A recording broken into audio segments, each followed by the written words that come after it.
The most profoundly attractive thing a man ever did in front of me, he did without saying a single word. In fact, the entire power of the moment was in its silence. I was on a first date with a guy named Mark. On paper, he wasn't my type at all. He was quieter than the men I usually went for, an architect, very analytical. We were at this ridiculously loud wine bar where you basically have to shout to be heard. I was telling him a long, rambling story about a travel disaster I'd had in Italy, lost passport, missed train, the whole cliché. Honestly, I was just filling the air, convinced he was bored out of his mind. I was about to just trail off and say, anyway, long story short, but then he did something. He didn't interrupt. He didn't nod impatiently. He just leaned in slightly, rested his chin on his thumb, and held my gaze with this incredible stillness. And in that moment, the noise of the bar just vanished. It was like he had created this tiny, soundproof bubble just for the two of us. He wasn't just waiting for his turn to talk. He was listening. It felt like he was genuinely trying to understand the feeling behind my words, not just the words themselves. And I swear, my entire nervous system just calmed down. My perception of him shifted in a single heartbeat. This quiet, analytical man suddenly felt like the most grounded, powerful man in the entire city. And that's when I truly understood a fundamental truth that most men miss. While you are all understandably worried about having the right words, the perfect lines, the wittiest comebacks, we as women are often responding to an entirely different, unspoken language. It's the language of presence, of safety, of quiet, unshakable confidence. These aren't tricks or tactics you learn from a book. They are the physical manifestations of a man who is comfortable in his own skin. And understanding this language is the key that unlocks genuine, deep attraction, not just fleeting interest. So today, we're going to pull back the curtain. I'm going to share 9 of these small, almost imperceptible physical gestures that I, my friends, and countless women I've known have found ourselves powerfully drawn to.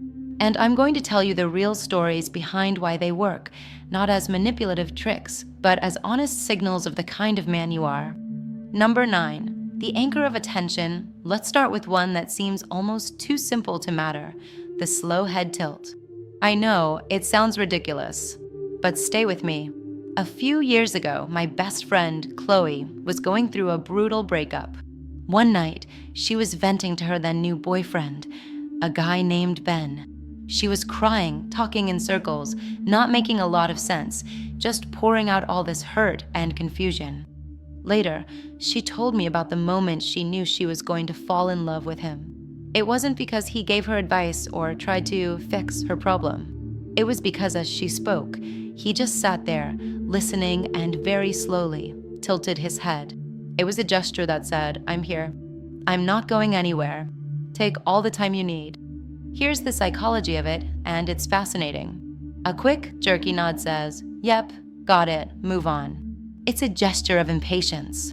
It communicates that you're processing data, not emotion. But a slow, deliberate head tilt is an anchor. It's a nonverbal cue that says, "I am engaged with your emotional state. I am curious about what's underneath the surface." It physically signals openness and a lack of judgment. It creates a profound feeling of emotional safety. We feel like we can be messy, imperfect, and emotional without being judged or managed. That simple, quiet gesture tells us that you are a safe harbor. And let me be clear, a woman who feels safe with a man is a woman who will open up to him in every possible way. So, next time a woman is sharing something with you, resist the urge to just nod along like a bobblehead. Settle into the moment, listen, and let your body show that you're truly there with her. It's a silence that speaks volumes. Number 8, the playful challenge. All right, let's shift gears from safe to a little bit dangerous, in a good way. The one-eyebrow raise. This is the stuff of cinematic legend for a reason, but in real life, it's a delicate art. Get it wrong, and you look like a cartoon villain. Get it right, and you create an almost unbearable amount of playful tension. I was at a friend's dinner party, seated next to a guy I'd never met. He was a writer, and we were debating some book. I made a very bold, slightly outrageous claim about the author's intent, mostly just to be provocative. Instead of arguing back or just agreeing, he paused, looked at me, and gave a tiny, almost imperceptible lift of one eyebrow, paired with the ghost of a smile. He didn't say a word. He didn't have to. The look said everything. Oh, really? That's a bold move. I'm not sure if I buy it, but I'm definitely intrigued. Impress me. My heart did this little flip. Instantly, the boring dinner party talk turned into a game. It became a flirtatious dance. This isn't an aggressive challenge. It's an invitation. It's a micro-expression that says, I see the intelligence and the fire behind what you're saying, and I'm not just going to roll over. I'm going to play with you. Most men operate in one of two modes, either complete agreement to try and be liked, or aggressive debate to try and win. The playful challenge of a single raised eyebrow carves out a third path. It says you have your own mind, you're not easily swayed, but you're also enjoying the interaction. It shows that you're not threatened by a strong woman's opinion. In fact, you're entertained by it. That signals a deep, unfragile confidence that is incredibly rare and, frankly, irresistible. It makes us feel like we've met our match. And that is 1,000 times more exciting than being with someone who just agrees with everything we say. Number 7, closing the conversational gap. Let's go back to that noisy wine bar with Mark, the architect. When I said he leaned in, the power wasn't just in the lean itself, but in the how and the when. This is what I call closing the conversational gap, and it's where so many men get it wrong. Many guys, when they sense a moment of connection, will lunge. They'll close the physical distance too quickly, too eagerly, and it shatters the very intimacy they're trying to create. It feels predatory, not present. The moment has to be right. It's not when you first sit down. It's after a shared laugh, or when she says something particularly vulnerable or passionate. The conversation has built a bridge of rapport, and your body is simply following. When Mark leaned in, it wasn't just his head moving forward. It felt like his center of gravity was shifting towards me. This tiny move creates an invisible psychological bubble. In a crowded, chaotic room, it makes a woman feel like she is the only person in the world. It's an active focus of deliberate attention. This is not about invading her personal space. The sweet spot is just a few inches, enough to lower your voice slightly, enough to make the conversation feel more private. It's a gesture that must be earned by the conversation that precedes it. If you do it right, her body will respond in kind. You'll see her shoulders relax. She might lean in herself. You're co-creating a space of intimacy. You're not taking it. And that distinction is everything. Number 6, the mark of a thoughtful mind. Have you ever noticed what a man does with his hands when he's genuinely thinking? Not when he's nervous. That's fidgeting, tapping, twitching. I'm talking about when he's truly processing something you've just said. One of the most captivating things to witness is when his hand goes to his jaw or his chin. A light touch, a slow stroke. I saw this in a work meeting once. A colleague of mine, a woman, presented a really complex and risky idea. The room was silent. The big boss, a man known for being tough, didn't speak. He just leaned back, brought his fingers to his jaw, and looked at her, his eyes focused, but not intimidating. He was thinking. From a woman's perspective, when a man does this in a one-on-one conversation, it's magnetic. It tells us that our words have landed. There's also a subtle, almost primal layer to this. The jawline is a classic masculine feature. By unconsciously drawing attention to it, it's a low-key display of masculinity, but it's framed by an act of intelligence and contemplation. It's the perfect blend of the primal and the intellectual. He's not just a brute, he's a thinker. He has depth. Number 5, the weight of a word. This one is a close cousin of the last, but it's about what doesn't happen. It's the pause, the beat of silence before you speak. In our hyper-caffeinated, pathologically impatient world, silence is often seen as a vacuum that needs to be filled immediately. But a man who is truly confident doesn't fear the silence. He commands it. The confident man will do something else. He will hear your question. He will hold your gaze. And he will wait, just for a second, maybe a second and a half. In that beat of silence, a powerful psychological shift occurs. He has just non-verbally communicated that your question is worthy of consideration. That pause gives his subsequent words an incredible weight. It builds anticipation. We lean in, waiting for the answer, because he has just signaled that the answer is worth waiting for. It's a display of immense self-control. He's not reactive, he's responsive. He is in control of his own mind and his own mouth. It tells a woman that you are not a people pleaser. You are a man of substance, and your words have value because you don't give them away cheaply.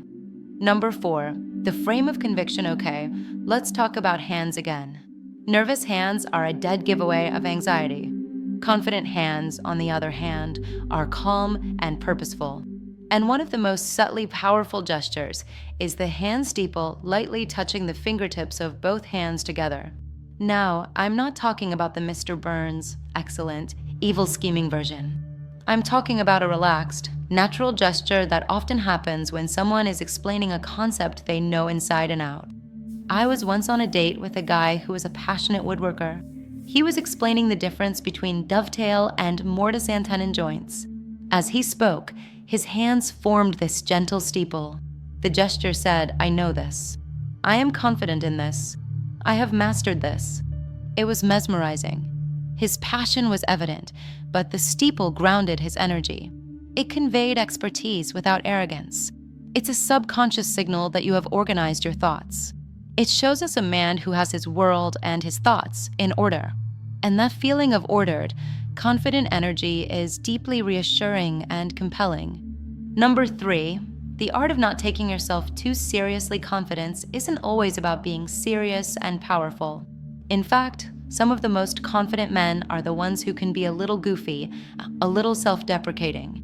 And there's a specific combo move that communicates this perfectly: the one-shoulder shrug paired with a mischievous smirk. Imagine this scenario. A guy is telling a funny story where he's the butt of the joke. He gets to the punchline where he did something slightly embarrassing. Instead of looking awkward, he delivers the line, gives that little one-shoulder shrug and a tiny smirk, as if to say, "Yeah, I did that. What are you gonna do?" That moment is gold. It's a blend of vulnerability and confidence. This is what creates flirtatious tension. Men who are too serious, too concerned with maintaining a flawless image, can be exhausting. But a man who can laugh at himself, who can shrug off a small mistake with a bit of swagger, that man is a joy to be around. He signals that he's low drama, high fun, and secure enough in his own value that he doesn't need to be perfect 24/7. And that brand of confidence is the most magnetic of all. Number 2, the private joke. This one is elite level. It can create a bond out of thin air and make a woman think about you for days. It's the eye contact across a room, held for just a fraction of a second too long, followed by a slow, subtle half smile. I was at a painfully boring wedding reception once. Across the dance floor, I saw a guy who looked just as miserable as I felt. Our eyes met by accident. Instead of quickly looking away, he held my gaze for just a beat. And then, the corner of his mouth turned up in a tiny, almost secret smile. It was a completely silent, secret conversation. A private joke shared between two people in a room full of strangers. Here's why it works so powerfully. It's a controlled display of interest. The subtlety of the half smile makes it feel exclusive. It's for her and her only. This creates an immediate us versus them dynamic, which is a powerful psychological bonding agent. It makes a woman feel chosen, seen, and part of an inside joke. It sparks immense curiosity. It's the ultimate silent invitation, and it leaves an unforgettable impression long before you've even said hello. Number 1, comfort in your own skin. This last one is the foundation upon which all the others are built. It's not so much a single gesture as it is a way of being in the world. I'm talking about the way a man takes up space. Now, the old school advice would call this dominance. But I think that framing is aggressive and misses the point. It's not about dominating a space. It's about being so comfortable in your own skin that you naturally and calmly inhabit the space you're in. Watch a man who is truly at ease. He'll casually rest his arm on the back of the empty chair next to him. He'll lean back in his seat, not in an arrogant slouch, but in a relaxed, open posture. These aren't calculated power moves. They're the unconscious result of a man who is not anxious, not needy, and not seeking approval. He belongs wherever he is because he belongs to himself. This is intoxicating to a woman because it signals profound internal security. A man who is comfortable in his own space makes us feel we can be comfortable in his presence. His relaxed state is contagious. This is the opposite of the man who seems to shrink, who looks like he's apologizing for existing. The man who calmly takes up his space communicates self-sufficiency. And paradoxically, that makes us want to get closer. It makes us want to enter his calm, confident orbit. So let's bring this all together. These 9 gestures are not a checklist to be memorized and performed. Please do not walk away from this thinking you need to practice a one-shoulder shrug in the mirror. You will look insane. The entire point is to understand that these are the byproducts of an attractive internal state. They are the language of presence, thoughtfulness, confidence, and comfort. The real work is not to fake the gestures, but to cultivate the inner qualities that make these gestures appear naturally. Focus on being a better listener, and the anchor of attention will follow. Cultivate your playful side, and the eyebrow raise will appear on its own. Become more comfortable with silence and your own thoughts, and the pause will become your ally. Own your worth without arrogance, and your body will naturally relax into the space it occupies. This is the ultimate secret. True attraction isn't something you perform, it's something you radiate. Now, I've shared my honest perspective from years of observation, my own experiences and those of my friends, but I know every experience is different. So I'm genuinely curious to hear from you. Is there a subtle gesture you've noticed in yourself or others that I missed? Or maybe you've had a completely different reaction to one of these. Share your story in the comments below. I really do read every single one, and this is how we all get a little bit smarter about each other. And if this kind of honest, no-fluff conversation about connection is valuable to you, do me a favor and hit that subscribe button to join our community. We're building something different here, and I'm glad you're a part of it. Until next time,